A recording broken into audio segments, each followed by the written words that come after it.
おはようございます。メリカミ太一です。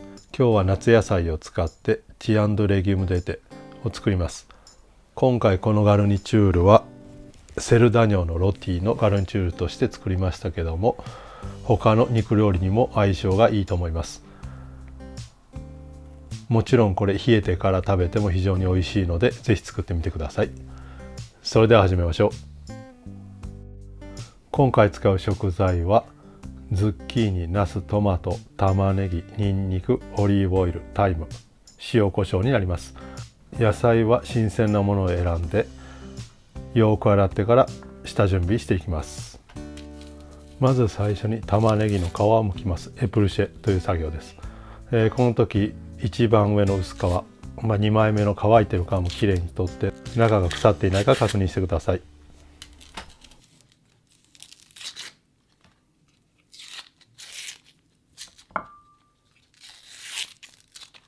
玉ねぎのエプルシェが終わったらニンニクもエプルシェします。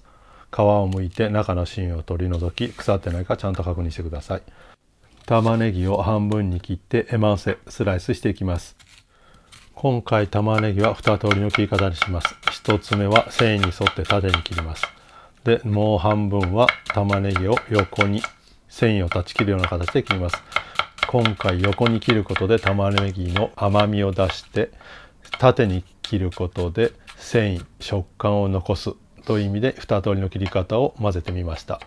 あとニンニクはみじん切りにします。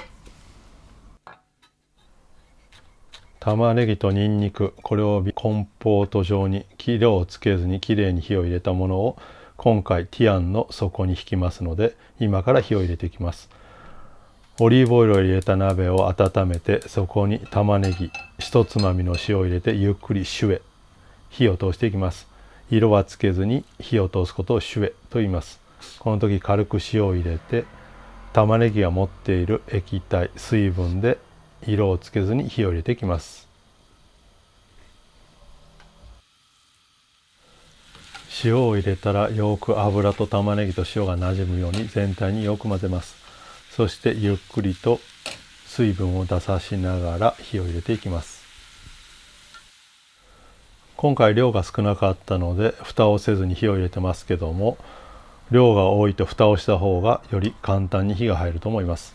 このような感じにくったりしてちょっと食べてみてシャクシャク言わない状態になったら、ここで先ほどみじん切りにしたニンニクとタイムの葉っぱを入れて、ニンニクが火が入るまで火を入れます。この時色はつけないでください。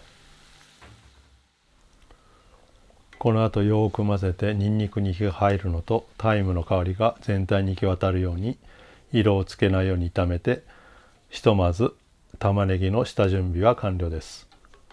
続いて野菜の方、ズッキーニ、ナス、トマトの方を切っていきます。よく洗ったナス、トマト、ズッキーニをまず切っていきます。だいたい5ミリぐらいの厚さに切り揃えていきます。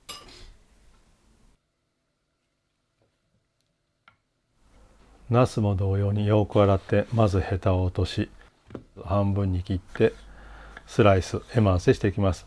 こちらも4ミリぐらい、5ミリ4ミリの厚さに切り揃えていきます。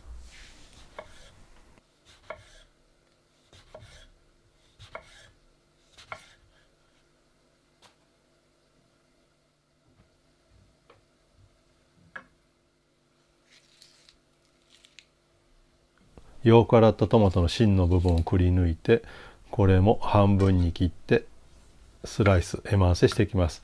これも厚さ4ミリから5ミリの厚さで揃えてください。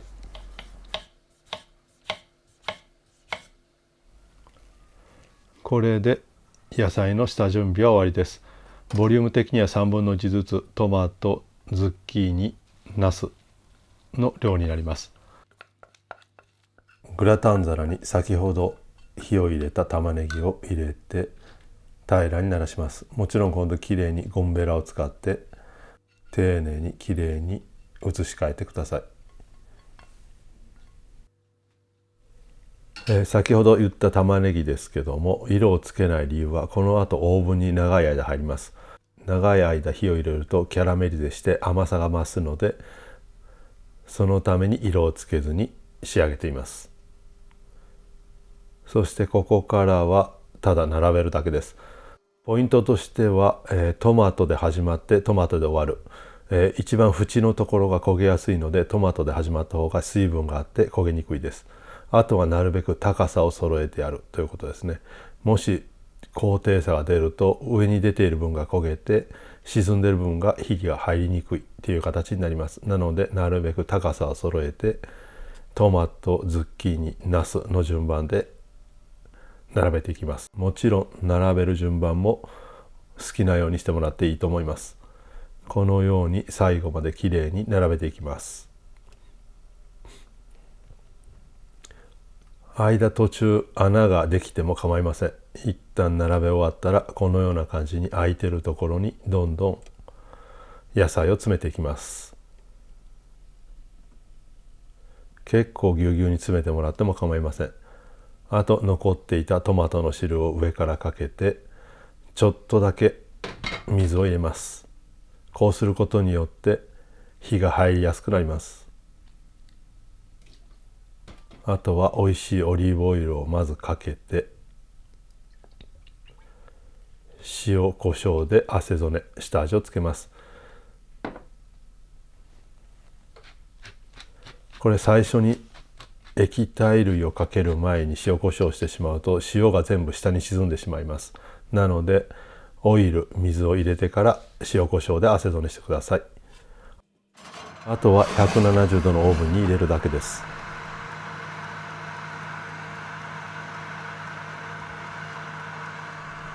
これが今1時間後です。きれいに火が入り出してきています。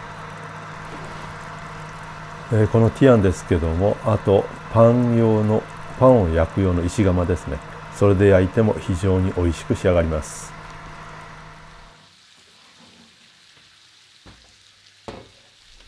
これで2時間経ちました。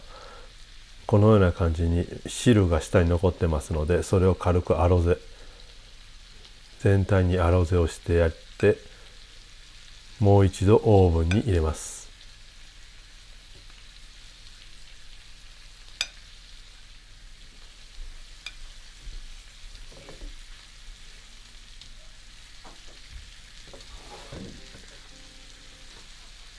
これでもう1時間経ちました。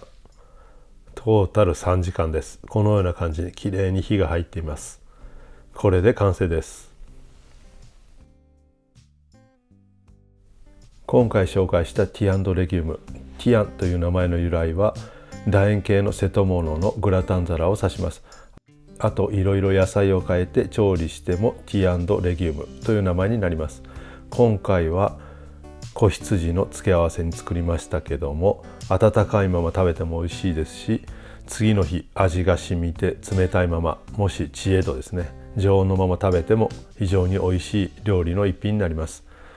日本でも手に入る野菜ばっかりなのでぜひ試してみてください。